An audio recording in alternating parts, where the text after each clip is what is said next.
अस्सलाम वालेकुम, आप देख रहे हैं सुखन टीवी और मैं हूं वकास अजीज़। एक टिकटॉकर ख़ातून पकड़ी गई है नहाते हुए। कैसे ही नहाते हुए पकड़ी गई है और मर्दों के साथ वो नहा रही थी। किस जगह पे नहा रही थी, कौन सा स्विमिंग पूल था, किस तरह उन सारी चीज़ें हुई, ये मैं आपसे शेयर करूँगा।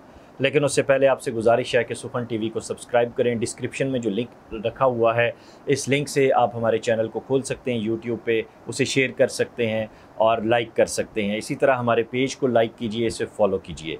अब आते हैं टिकटॉक के हवाले से। मैंने पहले भी एक प्रोग्राम किया था और उसमें मैंने आपको बताया था कि टिकटॉकर लड़की एक किस तरह अपनी छत पे वीडियो बनाते हुए गिरी और उसके बाद अभी तक उसका पता नहीं चल सका।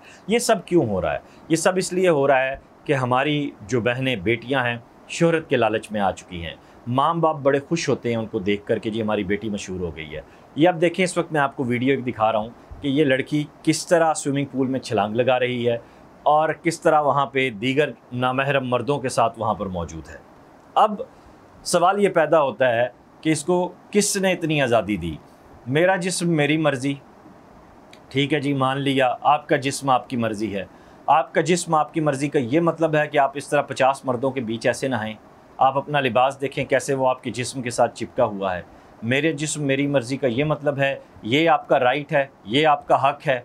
आप इस तरह पाकिस्तानी सोसाइटी को लेकर चल रही हैं। आप ये पाकिस्तानी औरत को, पाकिस्तानी बहन को, पाकिस्तानी बेटी को आप ये मैसेज दे रही हैं कि वो इस तरह अखलाक बाख्ता होकर फ़ौरन जो है वो छलांग लगाए तालाब के अंदर और इस पूल के अंदर, और उसको कोई पूछने वाला नहीं है। इस टिकटॉकर के भाई नहीं है, यकीनन इसके वालिद नहीं हैं, यानी इसको इतने अपने घर से इतनी आज़ादी है कि इसके जो महरम रिश्ते हैं वो भी इससे पूछने वाले नहीं हैं। यानी ये भाई भी इतने शानदार हैं कि उनकी बहन दीगर मर्दों के सामने नहा रही है। बेशक कपड़े पहने हुए हैं, कपड़े आप देखें कि कैसे चिपके हुए हैं जिस्म के साथ, और पानी से वो ज़ाहिर सी बात है जब आप पानी में जाते हैं तो पूरे जिस्म आपका चिपक जाता है कपड़ों के साथ, या जिस्म कपड़े आपके जिस्म के साथ चिपक जाते हैं और फिर आपके सारे खद्दो खाल वाज़े हो जाते हैं बॉडी के। तो उसको यकीनन बाकी घर वालों ने भी देखा होगा, बाकी लोगों ने भी देखा होगा। ये किस लिए किया जा रहा है? क्या आपने कभी ये सोचा इस तरह की वीडियोस क्यों बनाई जाती हैं? कभी किसी ने ये जानने की कोशिश की ये कौन लोग हैं, ये कौन सी सोसाइटी है जो पाकिस्तानी मुआशरे को तबाह करने पर तुली हुई है? ये कौन से ऐसे माफियाज़ हैं जो तबाहियों पे तबाहियाँ निकाल रहे हैं? कभी आपने इस पर गौर किया है? अगर आपने कभी इस पर गौर नहीं किया तो आइए मैं आपकी तवज्जो इस जानिब दिलवाता हूँ। पिछले 3 साल से बड़ा एक शोर मचा हुआ है, मेरा जिस्म मेरी मर्ज़ी। कोरोना के दिनों में भी मेरा जिस्म मेरी मर्ज़ी की बात हुई, पिछले साल भी और इस साल भी। अब जब किसी बच्ची के साथ होती है उसका हो जाता है, किसी बच्ची के साथ होती है और फिर उसको इस दुनिया से रुखसत कर दिया जाता है, और फिर उस वक्त ये जितनी NGO माफिया है, ये जितना लिबरल माफिया है, ये कहाँ पर होता है? ऐसी जो वीडियोज़ हैं वो इसलिए बनाई जाती हैं कि आपके फॉलोअर्स में तगड़े पैसे वाले लोग आएँ, वो आपके जिस्म को देखें, आपकी जानिब माइल हों, शहवत हो उनके अंदर, ठीक है, और वो फिर आपसे रब्ता करके आपको दोस्ती की आड़ में जितने पैसे आप चाहती हैं वो दें। 1 रात के लिए, 2 रात के लिए, 4 रातों के लिए। ये हमारे ज़राए ने हमें बताया है कि इस वक्त मुअज़्ज़ज़ तरीन दलाली जो है वो टिकटॉक के ज़रिए हो रही है। पहली बात, ये मुबैना ज़राए ने बिल्कुल दुरुस्त बताया।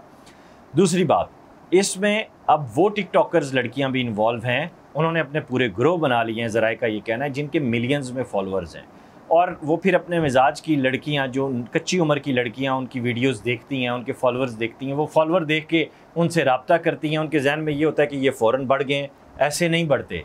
वो फिर उनको अपनी माइंड सेट में लेकर आती हैं, उनको अपने जाल में फंसाती हैं, उन्हें बताती हैं कि उन्होंने अपनी बॉडी का कौन सा पार्ट दिखाना है, उन्होंने कौन सी अदा दिखानी है, उसने अपने होंठों को कैसे मूव करना है, उसने अपने सीने को कैसे निकालना है। फिर जब ये सारी चीज़ें होती हैं तो फिर एक वीडियो बनती है उस नई लड़की की, और रातों रात जो है वो ज़राए का कहना है कि वो फॉलोअर्स उसके बढ़ जाते हैं। और जब वो सब कुछ बढ़ जाता है तो फिर वारे न्यारे हो जाते हैं। वही लड़की जो चीथड़ों में फिर रही होती है, वो नई गाड़ियों में फिर रही होती है, उसके पास ब्रांडेड फ़ोन आ जाते हैं, ब्रांडेड कपड़े आ जाते हैं, और फिर एक नई दुनिया की वो सैर करना शुरू हो जाती है। और माँ बाप को ये समझ आ रही होती है कि उसको, माँ बाप को बताया भी यही जाता है कि ये टिकटॉक से आमदनी हासिल हो रही है, ये टिकटॉक हमें ऑनलाइन पैसे भेज रहा है, जबकि टिकटॉक कोई ऑनलाइन पैसे नहीं देता। अब कहीं जाके कोई थोड़ी बहुत अर्निंग हो रही हो तो एक अलग कहानी है। जहाँ ये चीज़ सामने आती है, उसके बाद फिर तीसरी चीज़ जो ज़राए ने बताई है वो ये कि जो अयाश मर्द हैं उनके भी ग्रोह हैं, चाहे वो बड़े बड़े ओहदों पर फायज हों। ज़राए का कहना है बड़े बड़े उनके ग्रुप बने हुए हैं जिसमें बड़े बड़े अमीर सनतकार हैं, बैंकर हैं, पाकिस्तानी एलीट क्लास से अपर मिडिल क्लास के लोग हैं उसमें, और वो फिर इनकी सरपरस्ती करते हैं। किसी किस्म का इन्हें मसला हो उसको डील करते हैं, और उसके बाद फिर कहीं जाकर ये पूरी आज़ादी से एक मुअज़्ज़ज़ पर्दे के आड़ में ये सारा धंधा होता है। हम तवाइफ को तो गाली दे देते हैं, हम एक को तो गाली दे देते हैं, हम उसे पता नहीं क्या क्या कह जाते हैं, लेकिन जब इस तरह की आपके पास ख़वातीन आती हैं तो वो बड़ी मुअज़्ज़ज़ होती हैं, क्योंकि उन्हें अदाएँ दिखाने आता है, क्योंकि उन्हें पता है कि उन्होंने ब्रांडेड कपड़े पहने हुए हैं, क्योंकि उन्होंने पता है उन्होंने ब्रांडेड परफ्यूम्स यूज़ किए हैं, परफ्यूम के साथ ब्रांडेड मोबाइल्स हैं, उनके जॉगर्स बहुत अच्छे हैं, बस ये सारी स्टिकर्स उनकी बहुत अच्छी हैं। जब ये सारी चीज़ें होती हैं तो फिर ऐसे में हम उनके ख़िलाफ़ कोई बात नहीं करते। क्यों? तब वो बहुत मुअज़्ज़ज़ हो चुकी होती हैं, बहुत बाइज़्ज़त हो चुकी होती हैं। जब ये बहुत मुअज़्ज़ज़ लोग आपस में मिल बैठते हैं तो फिर इस मुआशरे में बेहयाई को फैलाने के लिए एक पूरा ग्रोह तैयार होता है जो इब्लीस के मानने वाले हैं बेसिकली ये।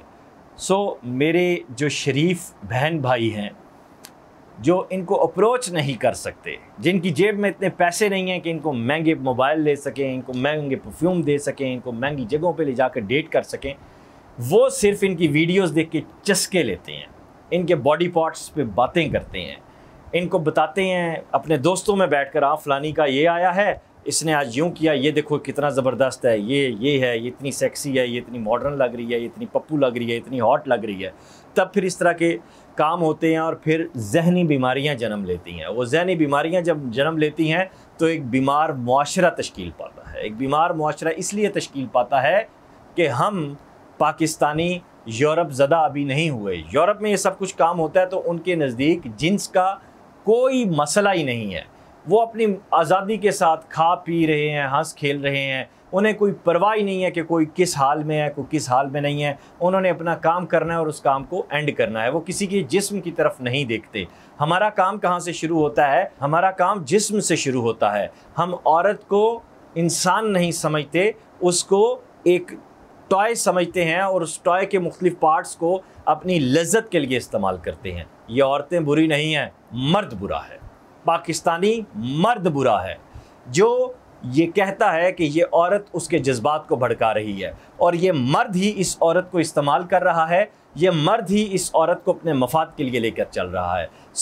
वो मेरे तमाम हजरात दोस्त जो मुझे फॉलो करते हैं, जो मुझे देखते हैं, चाहे वो पढ़े लिखे तबके से हैं, चाहे वो मजहबी तबके से हैं, चाहे वो किसी भी तबके से हैं, जब तक आप चस्के लेने बंद नहीं करेंगे ना, जब तक आप अपनी नज़रों को ठीक नहीं करेंगे, जब तक आप अपने घर की औरत में और बाहर की औरत में तमीज़ नहीं पैदा करेंगे, तब तक आप इन औरतों को बिल्कुल भी बुरा नहीं कह सकते। हाँ, टिकटॉक बीमारी है, उस पर ये सब कुछ हो रहा है, और इस बीमारी को फैलाने में इन्वेस्टमेंट कौन कर रहा है? मेरे मर्द भाई, मेरी मर्द जाति कर रही है।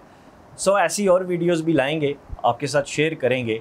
मेरी कोशिश है कि मेरी नस्ल के लोग और मेरे बाद की नस्ल के लोग जो देख रहे हैं, उनसे गुजारिश है कि प्लीज़, इस्लाम ने 4 शादियों की इजाज़त दी है, चारों कीजिए, ठीक है? चस्के ना लीजिए। चस्के लेना छोड़ेंगे तो एक ज़िम्मेदार मुआशरा पैदा होगा, एक बावकार मुआशरा पैदा होगा, और एक सेहतमंद फ़ज़ा सामने आएगी, और हम तरक्की याफ्ता मुआशरे की जानिब बढ़ सकेंगे। अपना ख्याल रखिएगा। खुदा हाफ़िज़।